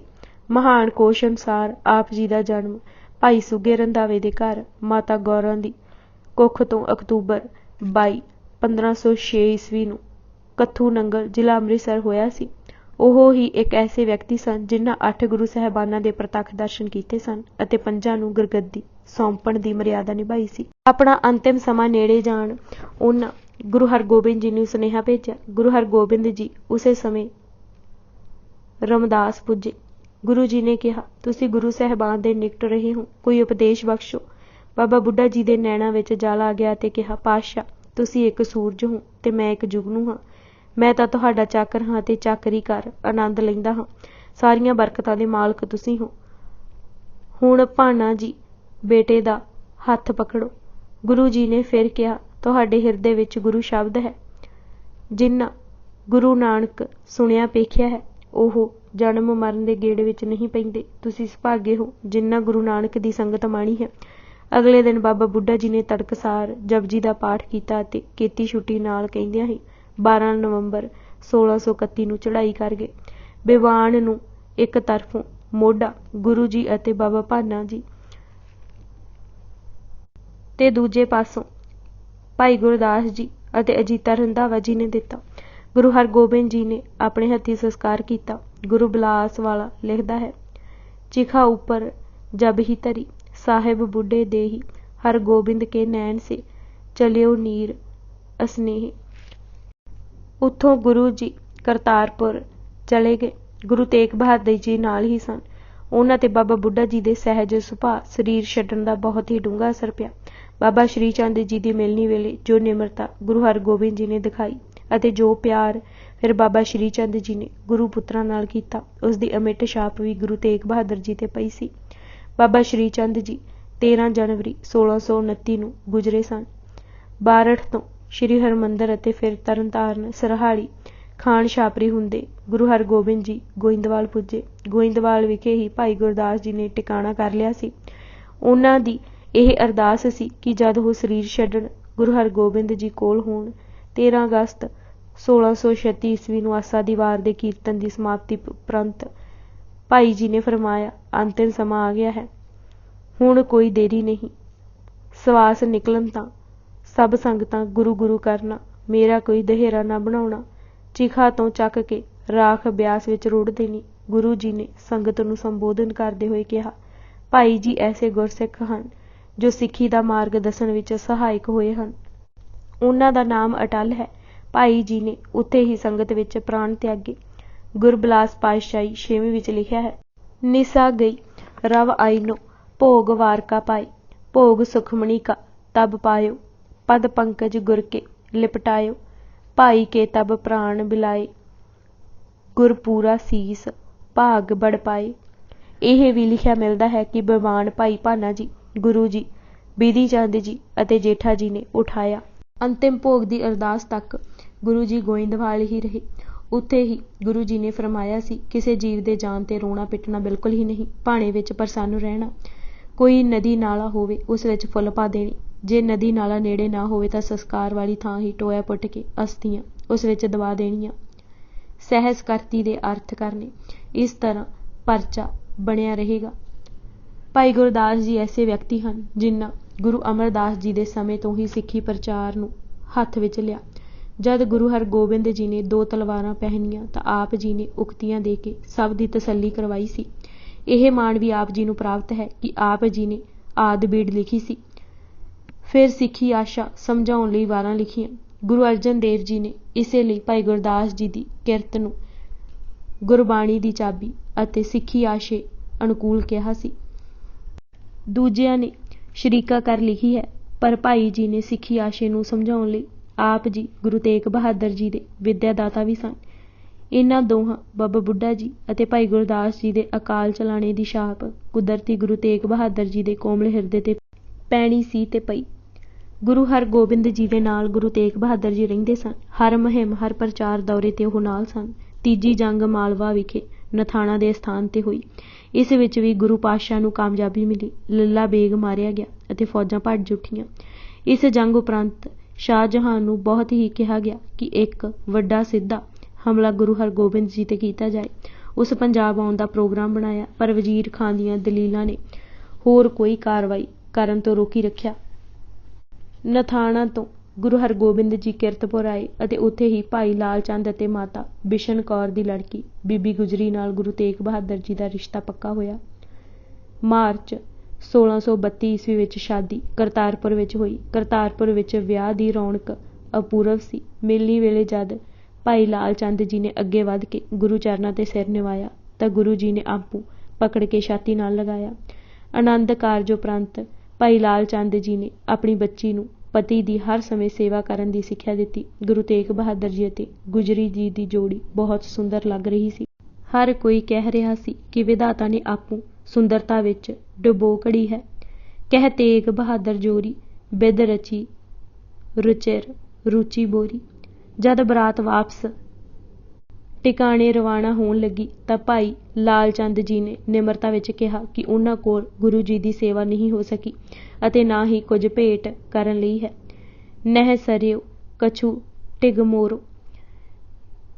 ਫਿਰ ਉਸ ਦੇ ਇਹ ਨਿਮਰਤਾ ਭਰੇ ਬਚਨ ਗੁਰੂ ਹਰਗੋਬਿੰਦ ਜੀ ਨੇ ਸੁਣੇ ਤਾਂ ਉਹਨਾਂ ਫਰਮਾਇਆ, ਲਾਲ ਚੰਦ ਤੁਮ ਦੀਨੋ ਸਕਲ ਬਿਸਾਲਾ, ਜਿਨ ਤਨੁਜਾ ਅਰਪਣ ਕੀਨ, ਕਿਆ ਪਾਛੇ ਤਿਨ ਰਖ ਲੀਨ। ਮਾਤਾ ਗੁਜਰੀ ਜੀ ਬਾਰੇ ਇੱਥੇ ਇੰਨਾ ਹੀ ਕਹਿਣਾ ਠੀਕ ਰਹੇਗਾ ਕਿ ਕੇਵਲ ਆਪ ਹੀ ਇੱਕ ਐਸੀ ਔਰਤ ਹਨ ਜੋ ਆਪ ਸ਼ਹੀਦ, ਜਿਨ੍ਹਾਂ ਦਾ ਪਤੀ ਸ਼ਹੀਦ, ਜਿਨ੍ਹਾਂ ਦਾ ਸਪੁੱਤਰ ਗੁਰੂ ਗੋਬਿੰਦ ਸਿੰਘ ਸ਼ਹੀਦ, ਜਿਨ੍ਹਾਂ ਦੇ 4 ਪੋਤਰੇ ਬਾਬਾ ਅਜੀਤ ਸਿੰਘ, ਬਾਬਾ ਜੁਝਾਰ ਸਿੰਘ, ਬਾਬਾ ਜ਼ੋਰਾਵਰ ਸਿੰਘ ਅਤੇ ਬਾਬਾ ਫਤਿਹ ਸਿੰਘ ਸ਼ਹੀਦ, ਜਿਨ੍ਹਾਂ ਦਾ ਭਰਾ ਕਿਰਪਾਲ ਚੰਦ ਜੀ ਸ਼ਹੀਦ, ਜਿਨ੍ਹਾਂ ਦੇ 5 ਨਨੋਤਰੇ ਗੁਰੂ ਹਰਗੋਬਿੰਦ ਜੀ ਦੀ ਸਪੁੱਤਰੀ ਵੀਰੋ ਜੀ ਦੇ 5 ਪੁੱਤਰ ਸੰਗੋ ਸ਼ਾਹ ਜੀ, ਗੁਲਾਬ ਚੰਦ ਜੀ, ਜੀਤ ਮੱਲ ਜੀ, ਗੰਗਾ ਰਾਮ ਜੀ ਅਤੇ ਮੋਰੀ ਚੰਦ ਜੀ ਸ਼ਹੀਦ। ਸੰਗੋ ਸ਼ੀ ਜੀ ਦੀ ਹੀ ਭੰਗਾਣੀ ਦੇ ਯੁੱਧ ਵਿਖੇ ਸੂਰਮਤਾਈ ਦੇਖ ਗੁਰੂ ਗੋਬਿੰਦ ਸਿੰਘ ਜੀ ਨੇ ਉਹਨਾਂ ਨੂੰ ਸ਼ਾਹ ਸੰਗਰਾਮ ਦਾ ਖਿਤਾਬ ਦਿੱਤਾ ਸੀ।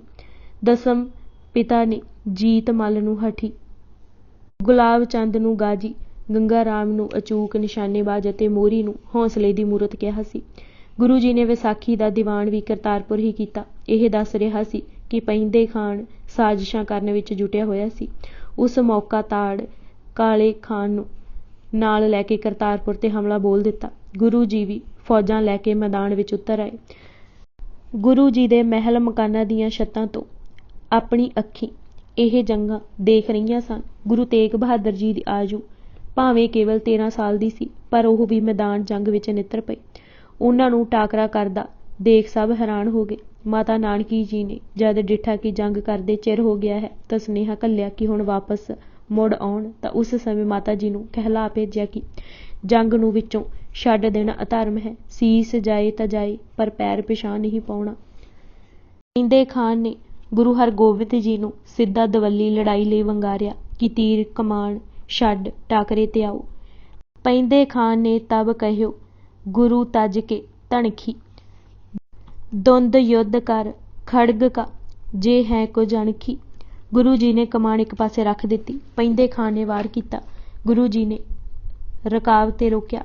ਦੂਜਾ ਵਾਰ ਢਾਲ ਅਤੇ ਤੀਜਾ ਵਾਰ ਉਸ ਹੋਰ ਜ਼ੋਰ ਨਾਲ ਕੀਤਾ, ਪਰ ਮਹਾਰਾਜ ਨੇ ਇਸ ਤਾਕਤ ਨਾਲ ਰੋਕਿਆ ਕਿ ਪੈਂਦੇ ਖਾਨ ਦੀ ਤਲਵਾਰ ਟੁੱਟ ਗਈ। ਉਹ ਭੱਜ ਕੇ ਗੁਰੂ ਜੀ ਦੇ ਘੋੜੇ ਹੇਠਾਂ ਹੋ ਗਿਆ।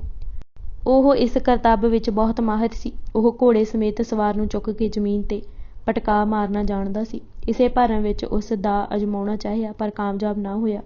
ਹਾਂ, ਇੰਨਾ ਜ਼ਰੂਰ ਕਰ ਗਿਆ ਕਿ ਘੋੜਾ ਅਹਿਲ ਹੋ ਗਿਆ। ਥੱਲੇ ਛੁਪਿਆ ਦੇਖ ਗੁਰੂ ਜੀ ਨੇ ਰਕਾਬ ਵਿੱਚ ਪੈਰ ਰੱਖ ਕੇ ਢਾਲ ਉਸ ਨੂੰ ਮਾਰੀ ਅਤੇ ਪੈਂਦੇ ਖਾਨ ਬੇਹੋਸ਼ ਹੋ ਗਿਆ ਅਤੇ ਅੰਤਿਮ ਸਵਾਸ ਗਿਣਨ ਲੱਗਾ। ਤਵਰੀਖ ਖਾਲਸਾ ਵਿੱਚ ਲਿਖਿਆ ਹੈ, ਬਾਰੇ ਕਰ ਸਿਉ ਗੁਰੂ ਜੀ ਨੇ ਤਬ ਢਿੱਲਾ ਮਾਰਿਓ, ਪੈਂਦਾ ਮੂਰਛਤ ਹੋਏ ਗਿਰਿਓ ਆ ਸਵਰਗ ਪਧਾਰਿਓ। ਗੁਰੂ ਜੀ ਘੋੜੇ ਤੋਂ ਹੇਠਾਂ ਉਤਰੇ ਅਤੇ ਉਸ ਢਾਲ ਦੁਆਰਾ ਜਿਸ ਨਾਲ ਮਾਰਿਆ ਸੀ ਛਾਂ ਕੀਤੀ ਤੇ ਕਿਹਾ, ਪੈਂਦੇ ਕਲਮਾ ਪੜ੍ਹ, ਆਖਰੀ ਸਮਾਂ ਆਇਆ ਹੈ। ਜਬ ਗਿਰਨ ਲਾਗ ਕਹਿ ਗੁਰ ਉਧਾਰ, ਤਵ ਤੁਰਕ ਜਨਮ ਕਲਮਾ ਉਚਾਰ। ਪੈਂਦੇ ਖਾਨ ਨੇ ਥਿੜਕਦੇ ਕਿਹਾ, ਤੇਰੀ ਮਿਹਰ ਹੀ ਮੇਰਾ ਕਲਮਾ ਹੈ, ਅਤੇ ਸ਼ਾਂਤ ਹੋ ਗਿਆ। ਕੁਤਬ ਖਾਨ ਨੱਸਣ ਲੱਗਾ ਤਾਂ ਕਾਲੇ ਖਾਨ ਨੇ ਵੰਗਾਰ ਕੇ ਡਟਣ ਲਈ ਕਿਹਾ। ਕਾਲੇ ਖਾਨ ਨੇ ਗੁਰੂ ਜੀ 'ਤੇ ਕਈ ਵਾਰ ਕੀਤੇ, ਪਰ ਸਭ ਅਸਫਲ। ਫਿਰ ਗੁਰੂ ਜੀ ਨੇ ਵਾਰ ਕੀਤਾ ਤੇ ਕਿਹਾ, ਕਾਲੇ ਖਾਂ ਇੰਝ ਨਹੀਂ, ਇਸ ਤਰ੍ਹਾਂ। ਮੁਹੱਸਨ ਫਾਨੀ ਨੇ ਲਿਖਿਆ ਹੈ ਕਿ ਗੁਰੂ ਜੀ ਜੰਗ ਵਿੱਚ ਇਵੇਂ ਹੀ ਮੁਸਕਰਾਉਂਦੇ ਰਹਿੰਦੇ ਸਨ ਜਿਵੇਂ ਤਖ਼ਤ 'ਤੇ। ਉਹਨਾਂ ਦਾ ਤਲਵਾਰ ਚਲਾਉਣਾ ਵੀ ਇੱਕ ਸਬਕ ਸਿਖਾਉਣਾ ਹੈ। ਕਰਤਾਰਪੁਰ ਹੋਰ ਬਹੁਤਾ ਚਿਰ ਟਿਕਣਾ ਠੀਕ ਨਾ ਜਾਣ ਆਪ ਜੀ ਕਿਰਤਪੁਰ ਚਲੇ ਗਏ। ਅਜੇ ਫਗਵਾੜੇ ਕੋਲ ਪਲਾਹੀ ਪਿੰਡ ਪੁੱਜੇ ਸਨ ਕਿ ਸ਼ਾਹੀ ਫੌਜ ਦੀ ਇੱਕ ਟੁਕੜੀ ਪਿੱਛਾ ਕਰਦੀ ਆ ਗਈ। ਇਹ ਹਮਲਾ ਵੀ ਅਚਾਨਕ ਸੀ। ਇਸ ਜੰਗ ਵਿੱਚ ਖਾਸ ਕਰ ਗੁਰੂ ਤੇਗ ਬਹਾਦਰ ਜੀ ਨੇ ਤਲਵਾਰ ਦੇ ਜੋ ਜੌਹਰ ਦਿਖਾਏ, ਉਸ ਨੂੰ ਦੇਖ ਹੀ ਗੁਰੂ ਹਰਗੋਬਿੰਦ ਜੀ ਨੇ ਕਿਹਾ ਸੀ, ਤੂੰ ਤਿਆਗ ਮੱਲ ਨਹੀਂ, ਤੇਗ ਬਹਾਦਰ ਹੈ। ਉਸ ਉਪਰੰਤ ਗੁਰੂ ਹਰਗੋਬਿੰਦ ਜੀ ਨੇ ਕਿਰਤਪੁਰ ਹੀ ਟਿਕਾਣਾ ਰੱਖਿਆ। ਭਾਵੇਂ ਸਿੱਖੀ ਪ੍ਰਚਾਰ ਲਈ ਗੁਰੂ ਪਿਤਾ ਮਾਲਵੇ ਅਤੇ ਬਾਂਗੜ ਦੇਸ਼ ਜਾਂਦੇ ਰਹੇ, ਗੁਰੂ ਤੇਗ ਬਹਾਦਰ ਜੀ ਵੀ ਕਿਰਤਪੁਰ ਹੀ ਪਿਤਾ ਪਾਸ ਟਿਕੇ ਰਹੇ। ਇਹ ਕਿਰਤਪੁਰ ਦਾ ਸਮਾਂ ਤਕਰੀਬਨ 11 ਸਾਲ ਦਾ ਹੈ। ਉਸ ਸਮੇਂ ਗੁਰੂ ਤੇਗ ਬਹਾਦਰ ਜੀ ਦੇਖ ਰਹੇ ਸਨ ਕਿ ਕਿਵੇਂ ਦੂਰ ਨੇੜਿਓਂ ਗੁਰੂ ਹਰਗੋਬਿੰਦ ਜੀ ਪਾਸ ਮੁਸਲਿਮ ਫਕੀਰ, ਪੀਰ, ਸਾਧੂ, ਸੰਨਿਆਸੀ ਆਉਂਦੇ ਹਨ। ਧਰਮ ਚਰਚਾ ਹੁੰਦੀ ਹੈ ਅਤੇ ਸਭ ਆਤਮਿਕ ਖੁਸ਼ੀਆਂ ਭਰ ਕੇ ਲੈ ਜਾਂਦੇ ਹਨ। ਸਿੱਖ ਦੀ ਦ੍ਰਿੜਤਾ ਦੇ ਨਜ਼ਾਰੇ ਵੀ ਉਹ ਦੇਖ ਰਹੇ ਸਨ। ਮੁਹੱਸਨ ਫਾਨੀ ਲਿਖਦਾ ਹੈ ਕਿ ਸਿੱਖ ਨਾ ਹੀ ਬੁੱਤ ਅਤੇ ਨਾ ਹੀ ਬੁੱਤਖਾਨੇ ਨੂੰ ਮੰਨਦੇ ਹਨ। ਉਹਨਾਂ ਦੀ ਰਹਿਣੀ ਬਹਿਣੀ ਵੱਖਰੀ ਹੋ ਗਈ ਹੈ। ਉਸ ਉਦਾਹਰਣ ਦਿੱਤੀ ਕਿ ਇੱਕ ਵਾਰੀ ਇੱਕ ਬੰਦਾ ਦੂਜੇ ਮੁਸਲਮਾਨ ਨੂੰ ਕਹਿ ਰਿਹਾ ਸੀ ਕਿ ਉਸ ਨੇ ਤਾਂ ਮੁਸਲਮਾਨ ਹੋ ਜਾਣਾ ਹੈ, ਕਿਉਂਕਿ ਜੋ ਮੁਸਲਮਾਨਾਂ ਵਿੱਚ ਖਾਣ ਦੀ ਬਹੁਤ ਖੁੱਲ੍ਹ ਹੈ। ਉਸ ਹਿੰਦੂ ਦੀ ਗੱਲ ਸੁਣ ਕੇ ਕੋਲ ਖੜੇ ਇੱਕ ਸਿੱਖ ਗਿਆਨੀ ਪ੍ਰਤਾਪ ਮੱਲ ਨੇ ਕਿਹਾ, ਮੁਸਲਮਾਨ ਕਿਉਂ ਬਣਨਾ ਹੈ? ਜੇ ਤੇਰੀ ਮਰਜ਼ੀ ਸਭ ਕੁਝ ਖਾਣ ਦੀ ਹੈ ਤਾਂ ਗੁਰੂ ਦਾ ਸਿੱਖ ਬਣ ਅਤੇ ਜੋ ਜੀ ਆਵੇ ਖਾ। ਉਸ ਦਾ ਭਾਵ ਸੀ ਕਿ ਮੁਸਲਮਾਨਾਂ ਵਿੱਚ ਫੇਰ ਵੀ ਕੁਝ ਵਿਵਰਜਿਤ ਹੈ। ਅਟੁੱਟ ਸ਼ਰਧਾ ਦੀਆਂ ਸਾਖੀਆਂ ਵੀ ਕਿਰਤਪੁਰ ਹੋ ਰਹੀਆਂ ਸਨ। ਗੁਰੂ ਹਰਗੋਬਿੰਦ ਜੀ ਨੇ ਭਾਈ ਝੰਡੇ ਨੂੰ ਕਿਹਾ ਕਿ ਜਾ ਕੇ ਸੰਗਤਾਂ ਵਿੱਚ ਆਖ ਦਿਓ, ਜੋ ਲੰਗਰ ਵਿੱਚ ਲੱਕੜਾਂ ਲਿਆ ਕੇ ਪਾਏਗਾ ਉਹ ਨਿਹਾਲ ਹੋਵੇਗਾ। ਭਾਈ ਜੀ ਆਪੂ ਆਗਿਆ ਦੱਸ ਕੇ ਲੱਕੜਾਂ ਚੁਣਨ ਲਈ ਚੱਲ ਪਏ। ਲੱਕੜਾਂ ਚੁਣਨ ਵਿੱਚ ਐਸਾ ਮਸਤ ਹੋਏ ਕਿ ਸਾਰਾ ਦਿਨ ਅਤੇ ਰਾਤ ਉੱਥੇ ਹੀ ਗੁਜ਼ਾਰ ਦਿੱਤੀ। ਅਗਲੇ ਦਿਨ ਪੰਡਾਂ ਢੋ ਕੇ ਚੁੱਕ ਲਿਆਈ ਜਾਣ। ਗੁਰੂ ਮਹਾਰਾਜ ਨੇ ਜਦ ਡਿੱਠਾ ਤਾਂ ਉਹਨਾਂ ਕਿਹਾ, ਤੁਸੀਂ ਤਾਂ ਜਥੇਦਾਰ ਹੋ, ਹੁਕਮ ਸਿੱਖਾਂ ਲਈ ਸੀ। ਭਾਈ ਜੀ ਨੇ ਕਿਹਾ, ਹੁਕਮ ਸੀ ਸਿੱਖਾਂ ਨੂੰ ਆਖੋ, ਮੈਂ ਸਿੱਖ ਬਣਨ ਦੀ ਕੋਸ਼ਿਸ਼ ਕਰ ਰਿਹਾ ਹਾਂ। ਐਸੀਆਂ ਸ਼ਰਧਾ ਭਰੀਆਂ ਭਾਵਨਾਵਾਂ ਨੂੰ ਦੇਖ ਗੁਰੂ ਤੇਗ ਬਹਾਦਰ ਜੀ ਵੀ ਆਗਿਆ ਹੇਠ ਤੁਰਨ ਦੀ ਮਹੱਤਤਾ ਦ੍ਰਿੜ ਕਰ ਰਹੇ ਸਨ। ਉਹ ਵੀ ਗੁਰੂ ਹੁਕਮ ਤੋਂ ਸਦਕੇ ਹੁੰਦੇ, ਲੰਗਰ ਦੀ ਸੇਵਾ ਕਰਦੇ, ਜੂਠੇ ਭਾਂਡੇ ਮਾਂਜਦੇ, ਪਾਣੀ ਢੋਂਦੇ, ਪੱਖਾ ਫੇਰਦੇ ਅਤੇ ਸੰਗਤਾਂ ਦੀ ਦੇਖਭਾਲ ਕਰਦੇ। ਬਹੁਤ ਸਮਾਂ ਸਿਮਰਨ ਵਿੱਚ ਲਗਾਉਂਦੇ, ਬਹੁਤ ਘੱਟ ਬੋਲਦੇ। ਅੱਜ ਅਸੀਂ ਇਤ ਜਨ ਕਰੀ ਜੀਵਨੀ ਸ਼੍ਰੀ ਗੁਰੂ ਤੇਗ ਬਹਾਦਰ ਜੀ ਕਿਤਾਬ ਦੇ 28 ਪੰਨੇ ਪੜ੍ਹ ਚੁੱਕੇ ਹਾਂ। ਬਾਕੀ ਦੀ ਕਿਤਾਬ ਅਸੀਂ ਅਗਲੇ ਭਾਗ ਵਿੱਚ ਪੜ੍ਹਾਂਗੇ। ਵਾਹਿਗੁਰੂ ਜੀ ਕਾ ਖਾਲਸਾ, ਵਾਹਿਗੁਰੂ ਜੀ ਕੀ ਫਤਿਹ।